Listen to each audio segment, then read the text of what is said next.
Welcome to exam विवेचना।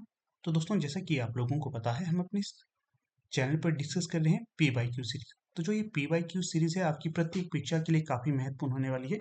चाहे बात करें आप नेट हिंदी के लिए, चाहे बात करें एच पी सेट के लिए, या फिर कोई भी राज्य में पीजीटी हिंदी की परीक्षाएं हो, असिस्टेंट प्रोफेसर की परीक्षा हो, तो वहाँ पर काफ़ी महत्वपूर्ण आपके लिए ये प्रश्न पत्र साबित होगा। तो ध्यानपूर्वक आप इसको देखिएगा। जो ये प्रश्न पत्र है एच पी पीजीटी हिंदी का है, जो 2024 में आयोजित किया गया था। तो ठीक है, ध्यानपूर्वक आप इस प्रश्न पत्र को देखना। जो प्रश्न आपको नहीं आते हैं तो उन्हें अपनी कॉपी में भी आप अवश्य नोट करते रहना है, ठीक है ना, क्योंकि रिवीजन हेतु काफी महत्वपूर्ण होते हैं ये चीजें।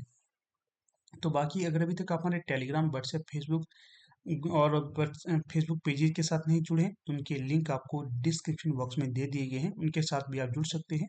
वहां पर आपको समय पर महत्वपूर्ण चीजें सेंड की जाती रहती हैं, ठीक है। नेट वालों के लिए, सेट वालों के लिए अलग से एक व्हाट्सएप ग्रुप बनाया गया है, लिंक डिस्क्रिप्शन बॉक्स में दे दिया गया है, तो आप जुड़ सकते हो, ठीक है। अगर आप में से कोई यूजीसी नेट हिंदी की तैयारी कर रहे हैं, तो इसके लिए सॉफ्ट कॉपी ई बुक हमारी लॉन्च हो गई है, उसे आप परचेज कर सकते हो। तो चलिए, ज़्यादा समय नहीं लेंगे, शुरू करेंगे आज के लेक्चर को। तो पहला प्रश्न क्या पूछा गया है, नई समीक्षा ने अपनी समीक्षा के केंद्र में रखा किसे। तो जो नई समीक्षा ने अपनी समीक्षा के केंद्र में रखा, तो ये रखा कृतिकार को, कृति को, कृतिकार के परिवेश को, या फिर कृति की सर्जन प्रक्रिया को। पहले का जो सही विकल्प हो जाएगा तो वो होगा कृति को। विकल्प बी यहाँ सही हो जाएगा। अगला प्रश्न है, हाँ, यहाँ पर जितने भी प्रश्नों के उत्तर आपको दूंगा ये सारे के सारे ऑफिशियल आंसर की पर आधारित होंगे। फिर देखिए, रस चर्चा के अंतर्गत नौवां रस कौन सा है। रस चर्चा के अंतर्गत नौवां रस कौन सा है। वात्सल्य, भक्ति, शांत या करुण। तो सही विकल्प हो जाएगा दूसरे का, शांत। रस चर्चा के अंतर्गत नौवां रस शांत होगा।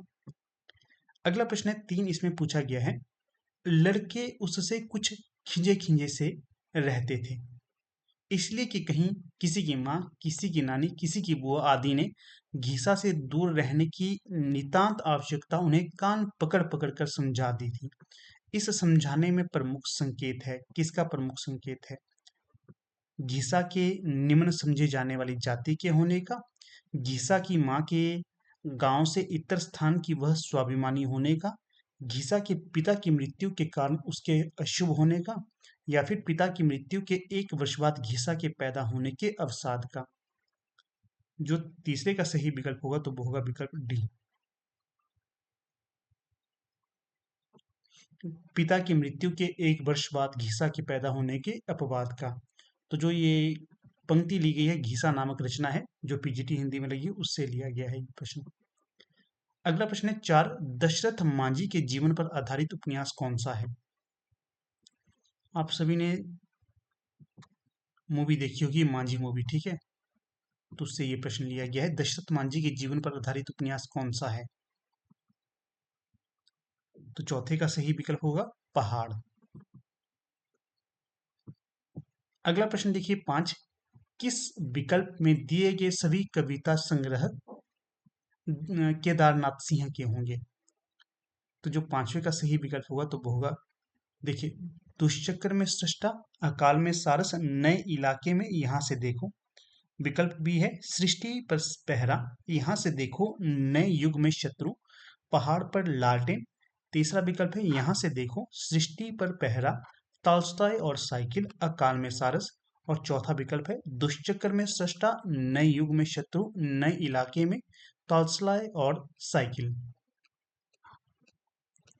तो जो पांचवे का सही विकल्प हो जाएगा तो वो हो जाएगा विकल्प सी, यहां से देखो, सृष्टि पर पहरा, तॉल्स्टॉय और साइकिल, अकाल में सारस। ठीक है, ये होंगी केदारनाथ सिंह की रचनाएं।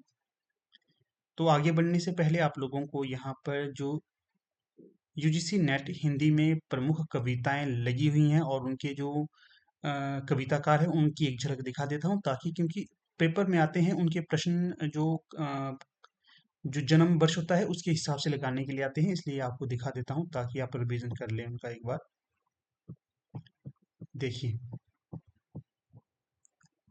यूजीसी नेट हिंदी में जो इकाई 5 लगी हुई है उसका ये है, ये कविता, हिंदी कविताएं, जैसे पृथ्वीराज रासो है, ये रेवा तट, ये तो चलिए उतना नहीं जो महत्वपूर्ण होगा यहाँ पर। यहाँ पर देखिए, यहाँ से आपको दिखा देता हूँ मैं। अगर आपसे पूछा जाएगा सुमित्रा नंदन पंत का जन्म कब का माना जाता है, 1900 से। महादेवी वर्मा 1907, रामधारी सिंह दिनकर 1908। ये इसलिए दिखा रहा हूँ ताकि कभी आपको क्रम में रखने के लिए ये प्रश्न आए ना, तो आप इन्हें सही कर सकें। जैसे बोलते हैं जन्म काल के हिसाब से इन कवियों को सही क्रम में रखें, तो उस हिसाब से बता रहा हूँ। सुमित्रा नंदन पंत 1900, महादेवी वर्मा 1907, आगे इनकी रचनाएं दी गई हैं, इन्हें भी आप याद रखिए। रामधारी सिंह दिनकर 1908, नागार्जुन 1911, सच्चिदानंद हीरानंद बादशाह अज्ञे 1911 से 1987, 1911 में जन्म और 1987 में मृत्यु। भवानी प्रसाद मिश्र, इनका जन्म 1914 में हुई और मृत्यु इनकी 1983 में। मुक्तिबोध जन्म 1917 का है और मृत्यु 1964 की। सुदामा पांडे धूमिल, इनका जन्म 1936 का है और मृत्यु 1975 की। तो इसी प्रकार से जो हिंदी उपन्यास है, इनके जो जो जो उपन्यास है कब प्रकाशित हुई है ये भी बता देता हूँ। जैसे देवरानी जेठानी किसका उपन्यास है, पंडित गौरीदत्त का, और 1870 इसका प्रकाशन वर्ष है। परीक्षा गुरु 1882, गोदान 1936, शेखर एक जीवनी भाग 1 1940 और 41 रहता है इसका।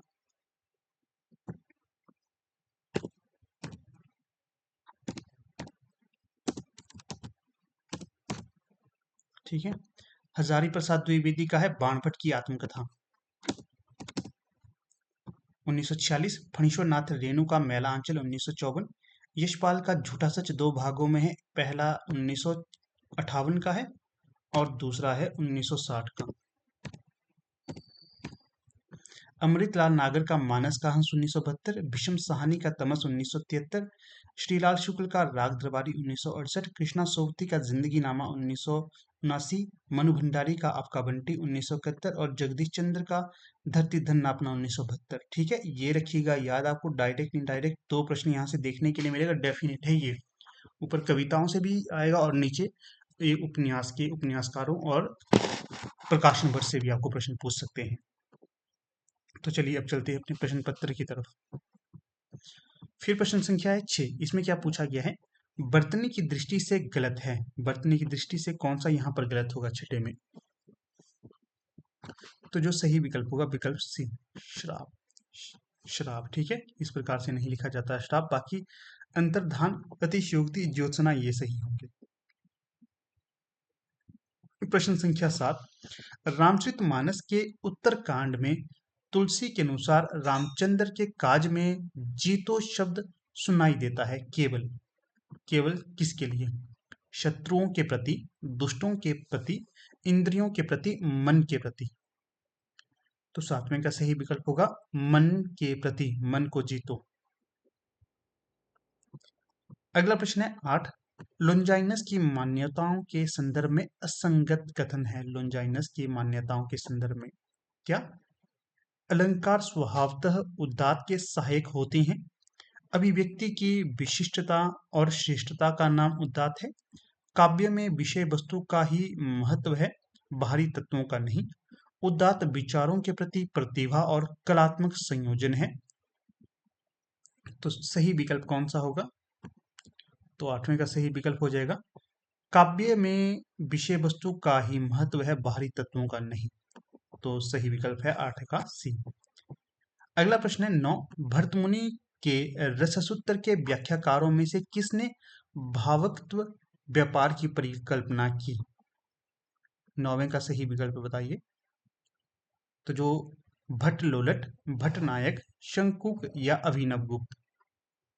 तो जो 9वें में सही विकल्प हो जाएगा तो वो हो जाएगा विकल्प बी, भट्ट नायक के द्वारा भावत्व व्यापार की परिकल्पना की गई थी और ये भर्तमुनि के रससूत्र के व्याख्याकार के तौर पर जाने जाते हैं, भट्टलोलट, भट्टनायक, शंकुक और अभिनव गुप्त।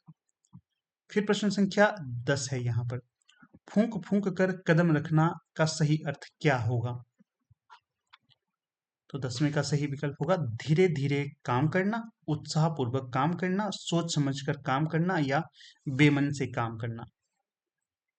10 का सही विकल्प हो जाएगा सी, सोच समझकर काम करना। फिर प्रश्न संख्या 11। असाध्य वीणा में सर्जना के लिए मूलभूत आवश्यकताओं के क्रम में गौण है। क्या है गौण?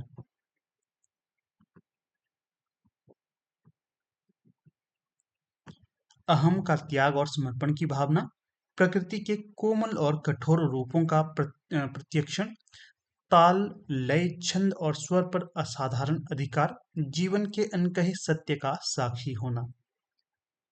तो 11 में सही विकल्प हो जाएगा ताल, लय, छंद और स्वर पर असाधारण अधिकार। फिर प्रश्न संख्या 12 है, रामचंद्र शुक्ल ने हिंदी साहित्य का इतिहास में हिंदी की पहली कहानी के निर्धारण हेतु किस पत्रिका में प्रकाशित कहानियों को चुना?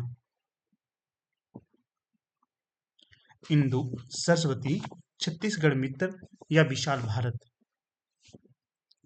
तो 12 का सही विकल्प हो जाएगा सरस्वती। फिर प्रश्न संख्या है 13, इसमें क्या पूछा गया है, कौन सा जीवनीकार युग्म सही है? सही की बात की जा रही है यहाँ पर।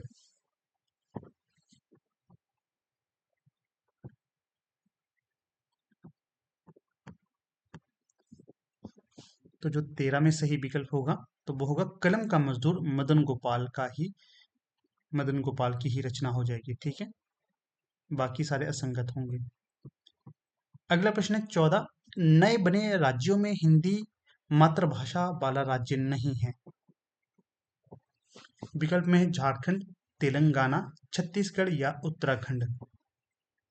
तो जो तेलंगाना है यहाँ की मातृभाषा हिंदी नहीं होगी, विकल्प बी।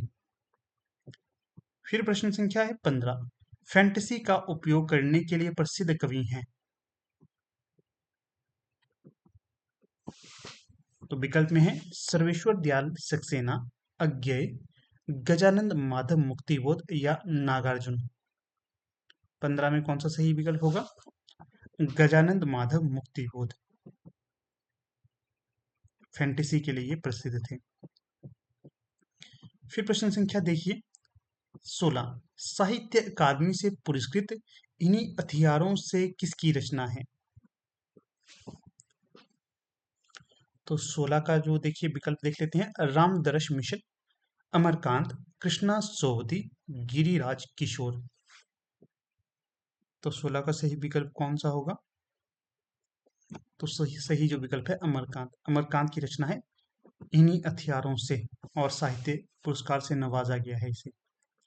यहाँ से आपके लिए एक प्रश्न छोड़ देता हूँ, आपने बताना है हाल ही में साहित्य अकादमी पुरस्कार एक रचना को दिया गया था, तो वो कौन सी रचना है? मैंने व्हाट्सएप ग्रुप में भी सेंड कर दिया था जिनको मिला था। ठीक है, नाम नहीं बताऊंगा तो आप बताइएगा। और व्यास सम्मान भी दिया गया था, इन दोनों के रचनाकारों का नाम बताइए, क्योंकि ये सारी चीजें आपको व्हाट्सएप ग्रुप में सेंड कर दी थी मैंने।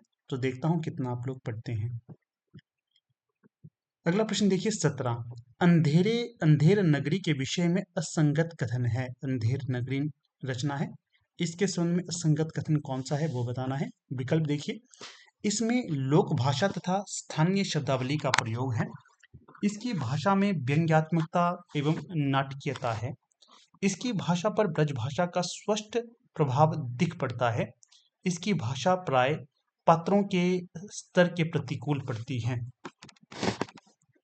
तो 17 का जो सही विकल्प हो जाएगा तो वो होगा विकल्प डी, असंगत ये डी है कि पात्र इसकी भाषा प्राय पात्रों के प्रतिकूल पड़ती है। पात्रों के प्रतिकूल नहीं है, ये उनके अनुकूल ही है।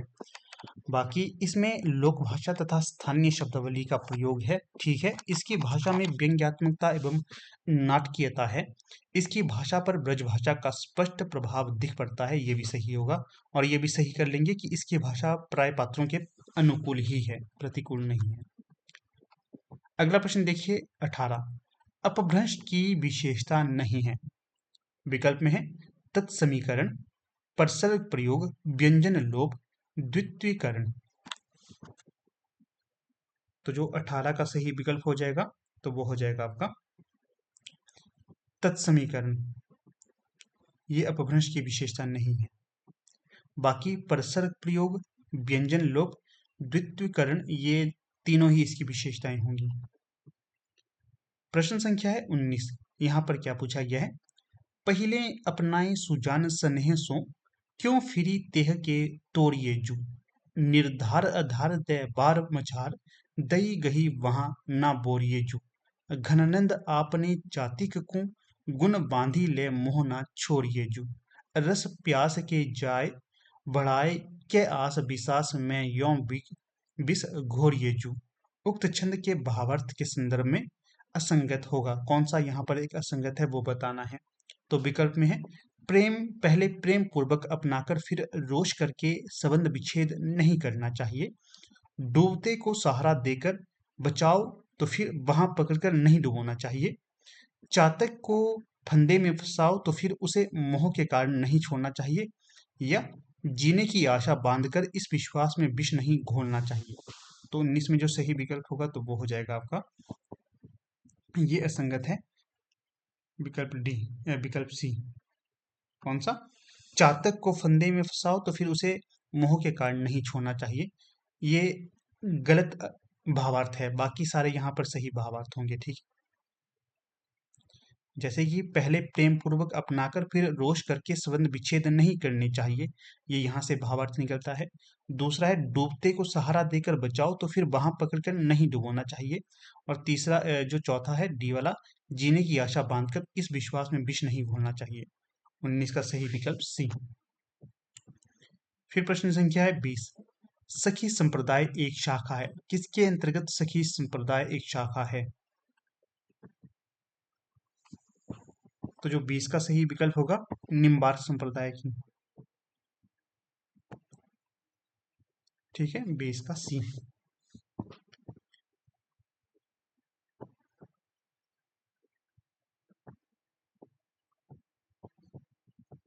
फिर प्रश्न संख्या 21। विलियम वर्ड्सवर्थ काव्य भाषा के संदर्भ में पक्षधर नहीं थे। जो विलियम वर्ड्सवर्थ थे, ये काव्य भाषा के संदर्भ में किसके पक्षधर नहीं थे? तो विकल्प में है, अभिजात वर्ग की भाषा के, साधारण लोगों की भाषा के, स्वाभाविक मनोवेग वाली भाषा के, या प्राचीन कवियों की भाषा के। तो 21 में जो सही विकल्प हो जाएगा तो वो हो जाएगा आपका, अभिजात वर्ग की भाषा के पक्षधर नहीं थे। ठीक है, विलियम वर्ड्सवर्थ काव्य भाषा के संदर्भ में अभिजात वर्ग की भाषा के पक्षधर नहीं थे, बाकी साधारण लोगों की भाषा के पक्ष में थे, स्वाभाविक मनोवेग वाली भाषा के भी, और प्राचीन कवियों की भाषा के भी। अगला प्रश्न है 22। किस वाक्य में वर्तमान कालिक कृदंत के पुनरुक्त रूप में अतिशयता का प्रकाशन होता है? विकल्प है, यह कहते कहते सरिता की आंखें भर आईं, वह पढ़ते पढ़ते ऊब गया, महिमा के साथ चलते चलते राहुल ने पूछ लिया, उसे भजन गाते गाते सुबह हो गई। तो जो 22 में सही विकल्प होगा तो वो होगा, वह पढ़ते पढ़ते ऊब गया। अगला प्रश्न है 23। उदय प्रकाश की कहानी है, कौन सी कहानी है उदय प्रकाश की? 23 का सही विकल्प हो जाएगा, पहले का विकल्प देख लेते हैं सारे। नीलकांत का सफर, नीलकांत का सफर, और सदी का सबसे बड़ा आदमी, जल प्रांतर, पीली छतरी वाली लड़की। तो 23 में सही विकल्प है पीली छतरी वाली लड़की, उदय प्रकाश की कहानी होगी। फिर प्रश्न है 24। मृत व्यक्ति के लिए अनुपयुक्त शब्द है, अनुपयुक्त, कौन सा अनुपयुक्त होगा यहाँ पर? कीर्तिशेष, दिवंगत, पूर्ण प्रज्ञ, धराशायी। तो 24 में जो सही विकल्प होगा पूर्ण प्रज्ञ, ये अनुपयुक्त होगा शब्द मृत व्यक्ति के लिए। बाकी कीर्तिशेष, दिवंगत, धराशायी ये होंगे सही। अगला है 25। क्या पूछा गया है? अंधा युग में अपने अस्तित्व के अर्थ को क्रमशः खोने वाले निरपेक्ष सत्य का प्रतीक पात्र कौन है? वृद्धयाचक, संजय, युयुत्सु, कृष्ण। तो 25 में सही विकल्प होगा संजय। बाकी वृद्धयाचक, युत्सु, कृष्ण ये असंगत होंगे। प्रश्न संख्या 26। यहां पर क्या पूछा गया है? जहां तहां दगने लगी शासन की बंदूक, दोहे की प्रथम पंक्ति है। तो इसकी प्रथम पंक्ति कौन सी होगी? विकल्प में है, खड़ी हो गई चाप कर कंकालों की हो, उस हिटलरी गुमान पर सभी रहे हैं थूक। बड़ी बड़ी बधिरता 10 गुनी बने विनोबा मूक। सत्य स्वयं घायल हुआ गई अहिंसा चूक। तो 26 में जो सही विकल्प हो जाएगा तो वो हो जाएगा विकल्प डी। सत्य स्वयं घायल हुआ गई अहिंसा चूक, जहां तहां दगने लगी शासन की बंदूक। अगला देखिए 27। इसमें क्या पूछा गया है? निम्नलिखित में से तत्पुरुष समास के अंतर्गत आता है। तत्पुरुष समास के अंतर्गत कौन सा आता है? अव्ययीभाव समास, कर्म समास, कर्मधारय समास, द्वंद्व समास या बहुब्रीहि समास। तो 27 का जो सही विकल्प हो जाएगा तो वो हो जाएगा विकल्प भी कर्मधारय समास। ये तत्पुरुष समास के अंतर्गत आता है। फिर प्रश्न संख्या देखिए 28।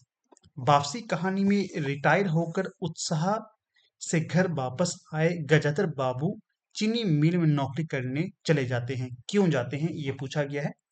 तो विकल्प में है वे घर के आर्थिक अभावों की पूर्ति करना चाहते थे। वे अनुभव करते हैं कि घर में उनका स्वातंत्र्य बाधित होता है। वे बच्चों और पत्नी की अवहेलना से त्रस्त हो जाते हैं। वे अनुभव करते हैं कि उनका अस्तित्व घर के वातावरण का हिस्सा नहीं बन सका। तो 28 में जो सही विकल्प होगा तो वो होगा विकल्प डी।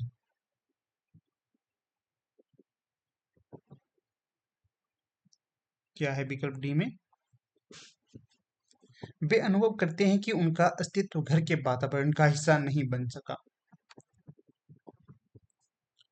प्रश्न संख्या है 29। इसमें क्या पूछा गया है 29 में? हेरी मानंद को गुमानी महार मन्नेड़ बसियो। गहे द्रुम डार कदम की ठाड़ो मृदु मुस्काए महारी और हंसियो। पीताम्बर तट काचनी काछे रत्न जड़ित माथे मुकुट कसियो। मीरा के प्रभु गिरिधर नागर निरख बदन महारो मनड़ो हंसियो। उपयुक्त पद की व्याख्या करते समय यह कहना गलत होगा कि इसमें क्या विकल्प में है? अनुभाव चित्रण है, लाक्षणिकता की प्रवृत्ति है, उपमा का चमत्कार है या बदन का अर्थ मुख है। तो 29 में जो यहाँ सही विकल्प हो जाएगा तो वो हो जाएगा आपका सी, उपमा का चमत्कार है। अगला प्रश्न है 30। श्रोता को आश्वस्त और प्रभावित करने के साथ साथ आत्मशक्ति और आत्म परितोष की व्यंजना किस वाक्य में है? विकल्प में है मैं खड़े खड़े तुम्हारा काम करा दूंगा, तुम्हारा काम पलक झपकते हो जाएगा, चुटकी बजाते तुम्हारा काम पूरा हो जाएगा, मुझ पर विश्वास रखो तुम्हारा काम करा दूंगा।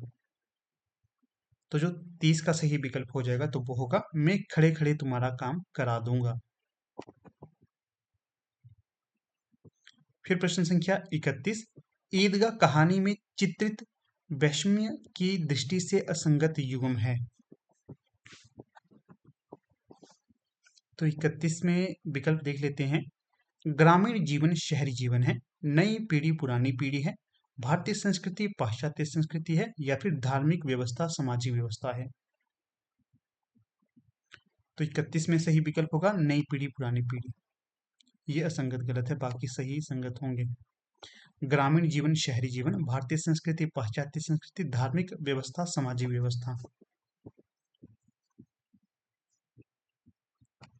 फिर देखिए प्रश्न संख्या 32। रक्त बुद्धि से अधिक बली है और अधिक ज्ञानी भी, क्योंकि बुद्धि सोचती है और शोणित अनुभव करता है। निरी बुद्धि की निर्मितियां निष्प्राण हुआ करती हैं। उर्वशी में उपयुक्त कथन किसका है? पहले तो ध्यान रखना है ये उर्वशी जो महाकाव्य है उससे लिया गया कथन है। पुरुरवा ओशी नरी उर्वशी महामात्य, किसका कथन होगा ये? तो ये कथन है उर्वशी का। प्रश्न संख्या 33। कवि पुष्पदंत का संबंध है किससे? सिद्ध साहित्य से, जैन साहित्य से, रासो साहित्य से या फिर उपयुक्त तीनों स्वतंत्र साहित्य से। तो 33 में जो सही विकल्प होगा तो वो होगा जैन साहित्य से। कवि पुष्पदंत का संबंध जैन साहित्य से था। फिर प्रश्न संख्या है 34। सौंदर्य उपासक उपन्यास के लेखक हैं श्रीनिवास दास, किशोरी लाल गोस्वामी, बालकृष्ण भट्ट या ब्रजनंदन सहाय। तो 34 में जो सही विकल्प हो जाएगा तो वो हो जाएगा आपका विकल्प डी, ब्रजनंदन सहाय का है ये सौंदर्य उपासक उपन्यास। फिर प्रश्न संख्या है 35। इसमें क्या पूछा गया है? संरचनावाद की आधारशिला रखी किसने? संरचनावाद की आधारशिला किसने रखी थी? फर्दिनांद द सस्यूर, रोला बार्थ, क्लाद लेवी-स्ट्रास, जैक्स लांका। तो 35 में जो सही विकल्प हो जाएगा तो वो हो जाएगा आपका फर्दिनांद द सस्यूर के द्वारा संरचनावाद की आधारशिला रखी गई थी। फिर प्रश्न संख्या है 36। आईए रिचर्ड्स के अनुसार काव्य का उद्देश्य है। विकल्प में है आनंद की प्राप्ति, लोकोत्तर अनुभूति, अतीन्द्रिय सौंदर्य की सृष्टि, आवेगों की विश्रांति। 36 में सही विकल्प होगा लोकोत्तर अनुभूति। फिर देखिए प्रश्न संख्या 37। मैं राजभवनों से डरती हूं क्योंकि उनके लोभ से मनुष्य आजीवन मानसिक कारावास भोगता है। अलका का यह संवाद है। किसके लिए यह संवाद होगा? अलका का। यह भी ध्यान रखना है, अलका का संवाद है ये। तो 37 में जो सही विकल्प होगा, बाकी विकल्प देख लेते हैं पहले। आंभिक के व्यवहार पर रोष, पर्वतेश्वर के प्रति व्यंग्य, सिहरण को प्रेरित करने हेतु, चाणक्य के समक्ष स्पष्टीकरण हेतु। तो सही विकल्प होगा विकल्प बी, पर्वतेश्वर के प्रति व्यंग्य है ये। अगला प्रश्न है 38। मलिका के भीतर की टूटन के लिए खुद को जिम्मेदार मानने की स्पष्ट अभिव्यक्ति करने वाला पात्र है। कालिदास, विलोम, मातुल या निक्षेप। तो 38 में सही विकल्प हो जाएगा आपका डी, निक्षेप। फिर देखिए प्रश्न संख्या 39। कामायनी में श्रद्धा को देखने पर मनु को वह लगती है कैसी? तरंगों से फेंकी मणि, नीरव निशीथ में लतिकासी, घन तिमिर में चपला की रेख, प्रथम कंप की मतवाली। तो 39 में सही विकल्प होगा घन तिमिर में चपला की रेख। फिर प्रश्न संख्या है 40। निम्नलिखित में से सबसे पहले हुए दिए गए विकल्पों में जो सबसे पहले हुए हैं उनका नाम बताना है।